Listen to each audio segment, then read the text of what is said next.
V novej štúdii fyzička Irina Romanovskaja naznačuje, že vyspelé civilizácie by zatúlané planéty mohli použiť na prepravu celej svojej civilizácie.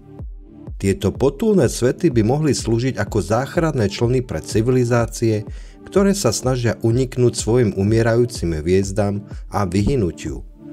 Hoci sú tieto planéty studené a tmavé, ponúkajú stabilnú gravitáciu, zdroje ako voda a ochranu pred kozmickým žiarením pod ich povrchom.